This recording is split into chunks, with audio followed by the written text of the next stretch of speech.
दोस्तों, क्या आप जानते हैं कि माता सीता का मृत्यु कैसे हुई? नहीं, आप शायद नहीं जानते होंगे। तो दोस्तों, रामायण तो आप सभी लोगों ने देखा होगा, लेकिन माता सीता की मृत्यु कैसे हुई और कहाँ हुई?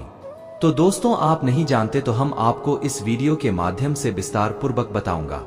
नमस्कार दोस्तों, वीडियो अच्छी लगे तो लाइक और चैनल को सब्सक्राइब जरूर कर ले और वीडियो को लास्ट तक जरूर देखना। आगे इस कहानी में दर्द भरी कहानी, आप इस कहानी को सुनकर रो दोगे।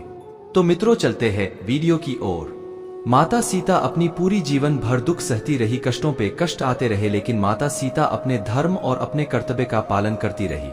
माता सीता पतिव्रता होने के साथ साथ वह वन वन भटकती रही। एक राजा की पत्नी होते हुए भी वह अपना जीवन एक वन में ही गुजार दी। हे सीता माँ, आपके चरणों में मेरा कोटि कोटि प्रणाम माँ। आप सभी लोग जानते हैं कि माता सीता का जब राम ने परित्याग कर दिए, तब माता सीता भटकते भटकते वह वाल्मीकि जी के आश्रम में चली गई। वहां जाने के बाद माता सीता का वाल्मीकि जी से भेंट हुई, जो कि एक महलों की रंज थी, जो एक कुटिया में जा पहुंची और वहीं रहने लगी। वाल्मीकि जी अपने तपोबल से पूरी रामायण की कहानी लिख दी थी, जो पहले से राम और सीता के बारे।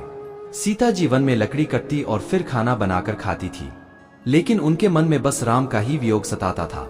उस समय जब राम जी ने सीता का परित्याग किया था, तब माता सीता गर्भावती थी। कुछ समय गुजरने के बाद उसी आश्रम में सीता जी का एक पुत्र हुआ, जिसका नाम वाल्मीकि जी ने लव रखा। माता सीता उसका पालन करने लगी। एक दिन वाल्मीकि जी आश्रम से बाहर चले गए। तब माता सीता को वन से लकड़ी तोड़ने जाना था, तो उसने सोचा गुरुदेव जी आश्रम में है, नहीं क्यों ना लव को अपने साथ लेते चलूं। तब माता सीता ने लव को अपने साथ वन में लकड़ी तोड़ने के लिए चली गई। माता सीता के जाने के बाद वाल्मीकि जी आश्रम में आए। उन्होंने देखा कि आश्रम में लव तो है ही नहीं। उन्होंने सोचा कि अगर सीता लकड़ी लेकर वन से आएगी तो मैं क्या जवाब दूंगा। तब उन्होंने अपने तपोबल से कुश से एक बच्चे को तैयार कर दिया और अपने तपस्या में लीन हो गए। तब तक माता सीता वन से लकड़ी लेकर वापस आई तो देखी कि एक बच्चा सोया हुआ है। फिर माता सीता ने अपने गुरुदेव से पूछी, है पिता, ये किसका पुत्र? तब वाल्मीकि जी बोले, ए पुत्री, ये तुम्हारा ही बच्चा है, क्योंकि जब मैं तपस्या करके वापस आश्रम में आया तो देखा कि यहाँ लव नहीं था, तो मैं सोचकर कुछ से इस बच्चे को तैयार किया, ताकि जब तुम वन से आयोगी तो मैं तुम्हें क्या जवाब दूंगा।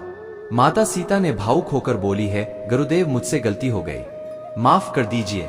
अश्वमेध यज्ञ में भगवान राम के पवित्र सफेद घोड़े को इस आदेश के साथ यात्रा करने के लिए छोड़ दिया गया था कि जो कोई भी इसे रोकेगा उसे अब तक बनी सबसे मजबूत सेनाओं में से एक से युद्ध करना होगा। यह महाकाव्य युद्ध पौराणिक कथाओं की सबसे प्रसिद्ध कहानियों में से एक बन गया है। दो युवा लड़कों ने घोड़े को देखा और खेल खेल में उसे पकड़ लिया, जबकि अधिकांश बलों की हिम्मत नहीं हुई।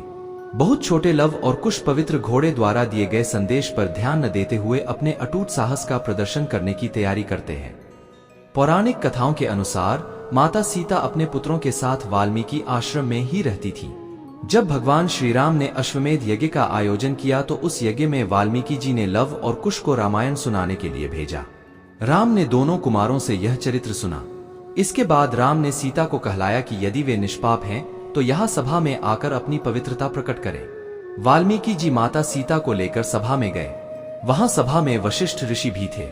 सीता हाथ जोड़कर नीचे मुख करके बोली, हे धरती माँ, यदि मैं पवित्र हूं तो धरती फट जाए और मैं उसमें समा जाऊं। जब सीता ने यह कहा तब नागों पर रखा एक सिंहासन पृथ्वी फाड़कर बाहर निकला।